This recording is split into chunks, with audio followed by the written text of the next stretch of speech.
હવે છોલા હોય કે ચોળા, સફેદ ચણા હોય કે કાળા ચણા, બધું મજેદાર બનશે. સુરત સમાચાર કે જ્યાં પોલીસના ઇતિહાસનું પહેલું ડીપોર્ટ મેગા ઓપરેશન, જ્યાં 300 ઘૂસણખોરોને ખાસ વિમાનમાં બાંગ્લાદેશ રવાના કરી દેવાયા. અમેરિકાની સ્ટાઇલમાં ગુજરાત પોલીસના ઇતિહાસનું આ પહેલું ડીપોર્ટ મેગા ઓપરેશન છે. ગેરકાયદે હોવાની ખરાઈ બાદ એકથી વધુ તબક્કામાં આ મિશન હાથ ધરાયું છે.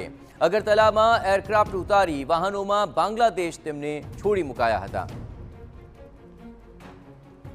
તો તમામની પહેલા તો ખરાઈ કરવામાં આવી અને ત્યારબાદ 300 જેટલા આ તમામ લોકોને બાંગ્લાદેશમાં ડિપોર્ટ કરાયા છે.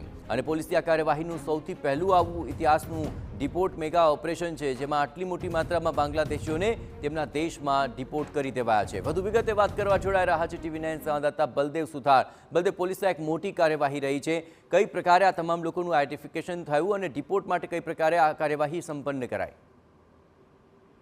જે રીતે ગુજરાત રાજ્યની અંદર અલગ અલગ શહેરો અને જિલ્લાની અંદર જે ગૃહ વિભાગે જે આદેશ આપ્યા હતા અને જે ગેરકાયદેસર રીતે જે બાંગ્લાદેશીઓ રહેતા હતા તેમને જે ડિપોર્ટ કરવા માટેની જે કાર્યવાહી હાથ ધરી હતી, તેની અંદર ગુજરાતની અંદર અલગ અલગ 300 જેટલા જે બાંગ્લાદેશીઓને ડિપોર્ટ કર્યા હોવાની જે માહિતી સામે આવી રહી છે. કારણ કે શહેરો અને જિલ્લાની અંદરથી જે તમામ જે બાંગ્લાદેશીઓ જે પકડાયા હતા તેમના ડોક્યુમેન્ટ વેરિફિકેશન કરવામાં આવ્યા હતા. આઈબી મારફતે તેમના ડોક્યુમેન્ટ વેરિફિકેશન કરી અને જે રીતે તેમના જે બોગસ ડોક્યુમેન્ટો ઉભા કર્યા હતા અને ગેરકાયદેસર રીતે બાંગ્લાદેશની અંદરથી જે રીતે ભારતની અંદર જે પ્રવેશ કર્યો હશે તેવા જે અલગ અલગ જે બાંગ્લાદેશીઓ જે કહી શકાય 300 જેટલા બાંગ્લાદેશીઓ છે પ્લેન મારફતે ડિપોર્ટ કરવાની જે કામગીરી હતી તે ગુજરાત સરકાર દ્વારા જે કરવામાં આવી હોવાની જે માહિતી છે.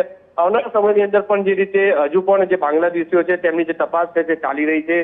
આઈબી મારફતે અને અલગ અલગ જે એસઓજી અથવા તો જે ક્રાઇમ બ્રાન્ચની જે ટીમો છે તે તપાસ કરવામાં આવી રહી છે. કારણ કે બંગાળની અંદર પણ આ ટીમો દ્વારા જે તપાસ કરી રહી છે કે આ ડોક્યુમેન્ટ કઈ રીતે ઉભા કરવામાં આવ્યા હતા, કોના મારફતે બાંગ્લાદેશથી ભારતની અંદર પ્રવેશ કર્યો હતો. આ તમામ જે ડોક્યુમેન્ટના આધારે જે એજન્ટો છે તેમની પણ તપાસ કરવામાં આવી રહી છે. આવનારા સમયની અંદર એજન્ટો જે છે એજન્ટોની પણ જે ધરપકડ થઈ શકે છે. કારણ કે ગુજરાત રાજ્યના જે ગૃહમંત્રી છે તેમના દ્વારા જે માહિતી આપવામાં આવી હતી કે આવનારા સમયની અંદર કોઈ પણ આભાર બલદેવ. તમામ ગતિવિધિઓ પર આપ નજર રાખતા રહેજો. તો 300 જેટલા બાંગ્લાદેશીઓને ડિપોર્ટ કરાયા છે.